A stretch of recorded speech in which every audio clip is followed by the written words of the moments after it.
मैं जरा अजय जी से इसी पे बात कर ले रहा हूँ। अजय भाई, अब कुछ चीजें ऐसी होती जा रही हैं जो मेरे ख्याल में जो प्रकृति है वो अपना काम कर रही है। वेस्ट बंगाल को छोड़ दें तो बाकी जगह स्थिति ऐसी है कि कांग्रेस पार्टी को जितना भी कहें कि भाई किसी काम की नहीं, उसका स्ट्राइक रेट बहुत कम होता है, राहुल गांधी क्लियर नहीं है। लेकिन अगर एक तरफ से करें, अगर बिहार में तेजस्वी यादव जी को चीफ मिनिस्टर बनना है, आरजेडी को पावर में आना है, तो बिना कांग्रेस के नहीं हो सकता है। उत्तर प्रदेश में अगर अखिलेश यादव जी को चीफ मिनिस्टर बनना है, समाजवादी पार्टी को पावर में आना है, तो बिना कांग्रेस के नहीं होगा। महाराष्ट्र में अगर उद्धव ठाकरे साहब को चीफ मिनिस्टर बनना है, तो बिना कांग्रेस के नहीं होगा। मैं ये नाम इसलिए लेता जा रहा हूं कि कई बार होता है, अरे भाई कांग्रेस बिना बात के आ गई, इसको दे दिया, स्ट्राइक रेट कम है।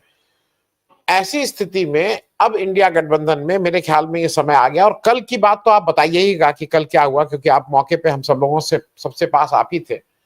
लेकिन मैं थोड़ा एक ये भी चाहूंगा कि एक निर्णय का समय नहीं आ गया, क्योंकि ये जो है ना अनिर्णय की स्थिति, जैसे राहुल गांधी ने बहुत टाइम लगा दिया इस सर्जरी को करने में। ये सर्जरी पहले कर दिए होते तो अब तक थोड़ा कांग्रेस भी मजबूत हो गई होती।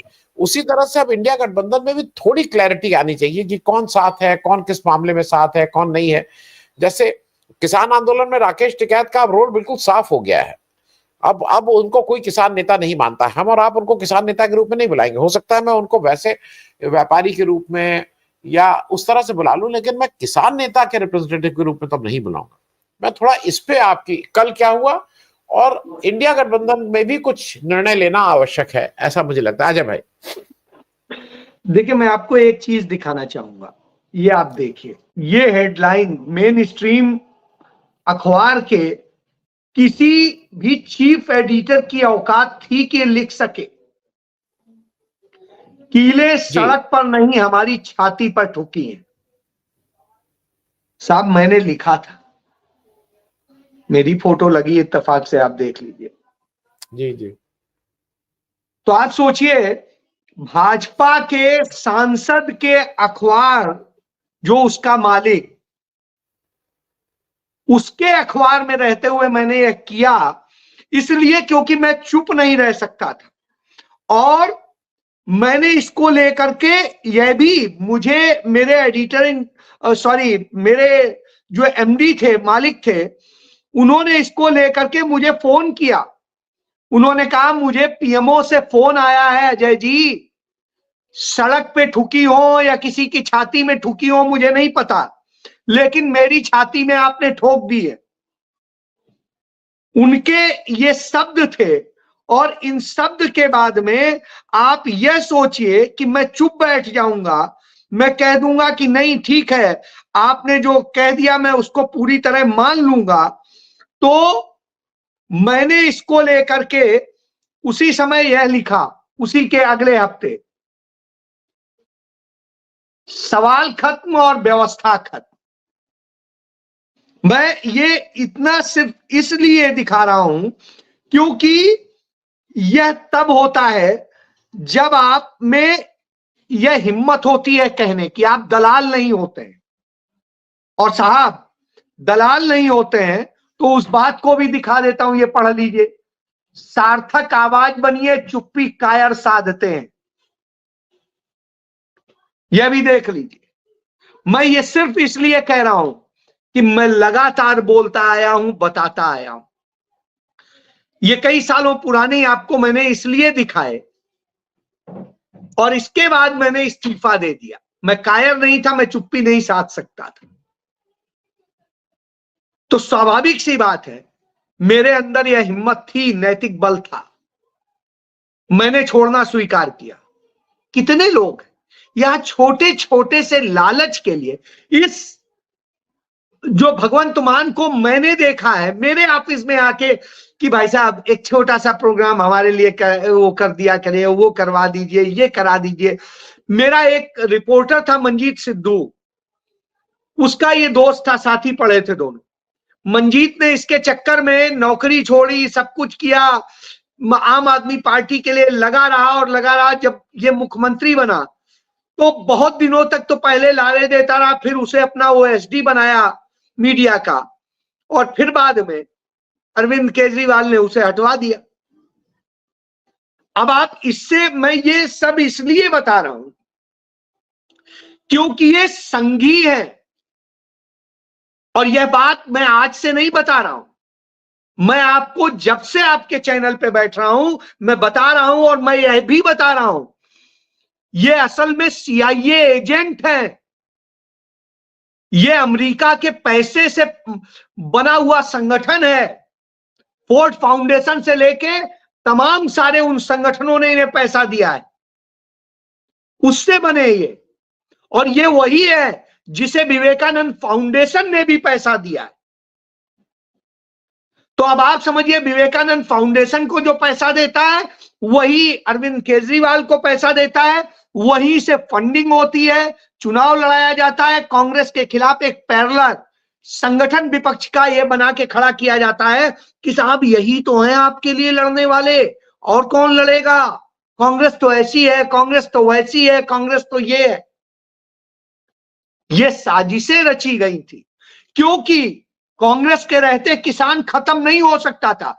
यदि ये तमाम सारे लोग किसान तमाम जगह पे कहते हैं कांग्रेस ने क्या और क्या किया, भूखमरे थे आप, अपने लिए अनाज नहीं पैदा कर पाते थे, अपनी भी रोटी नहीं पाल पाते थे।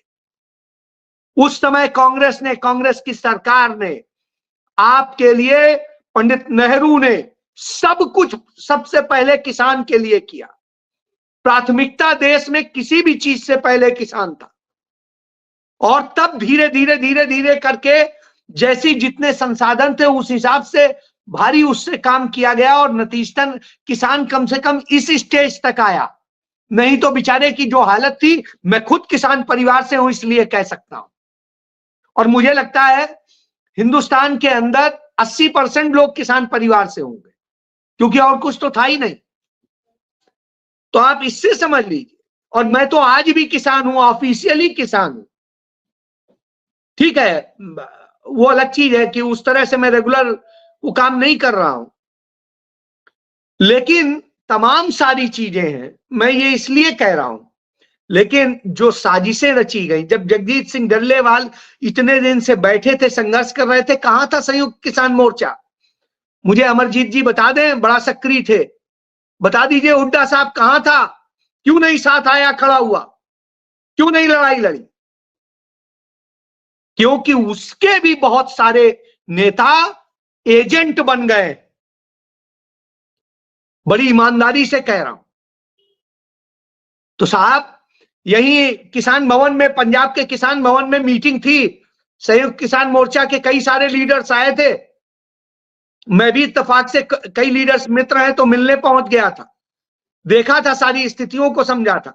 मैं इसलिए सारी बातें याद दिला रहा हूं कि साहब ये सारी साजिशें पहले लड़ी गई, पहले एक तरह कांग्रेस के खिलाफ किसान को इस्तेमाल किया गया, फिर उसके बाद में वो करके पूरा एक नैरेटिव बनाया गया, तमाम राज्यों से हटाने के लिए एक दूसरा ऑप्शन, नई राजनीति, नया वो करके एक चेहरा पेश किया गया, और फिर इस देश के अंदर धीरे से अपने अय्यार को, अपने एजेंट को बैठा दिया गया दिल्ली की सत्ता पे, फिर उसके बाद में पंजाब की सत्ता पे, और आपकी लड़ाई कमजोर हो गई। कांग्रेस की सत्ता रहते हुए पंजाब में यही किसान दिल्ली के बॉर्डर तक पहुंच गया था। दिल्ली के अंदर यदि अरविंद केजरीवाल चाह लेता तो क्या किसान अंदर घुस नहीं पाते? सब बिल्कुल घुस सकते थे, कहानी बहुत होती है। तो मैं यही कह रहा हूं, खड़ा हो जाता मुख्यमंत्री, वहीं कहे नहीं निकलेंगे, रोक लेता कोई। तो ये सब चीजें प्रायोजित थी, किया गया था, एक ड्रामा था। और देखिए किस तरह से पंजाब और यूपी के चुनाव के जस्ट पहले ही किस तरह से वो आंदोलन खत्म किया गया, और सारी चीजें करके, और पूरा फिर उसके बाद में उसमें वाहवाही ली गई। जो मर गए बेचारे किसान, जो शहीद हो गए, उनका कोई नाम लेवा नहीं। किसने श्रद्धांजलि दी? क्या अरविंद केजरीवाल ने या पंजाब की विधानसभा में उनको श्रद्धांजलि दी गई? नहीं दी गई। कांग्रेस ने पंजाब में सरकार रहते हुए नौकरियां दी उनके लोगों को, लेकिन साहब वहां राहुल गांधी ने निजी तौर पर श्रद्धांजलि पेश की थी, और क्या अरविंद केजरीवाल ने करी? कहीं नहीं करी। जगजीत सिंह डल्लेवाल 115 दिन से अनशन पे थे, क्या एक बार भी अरविंद केजरीवाल उनके पास मिलने गया? नहीं गया। उनसे फोन पे बात की? नहीं की। भगवंत मान गया मिलने? नहीं गया।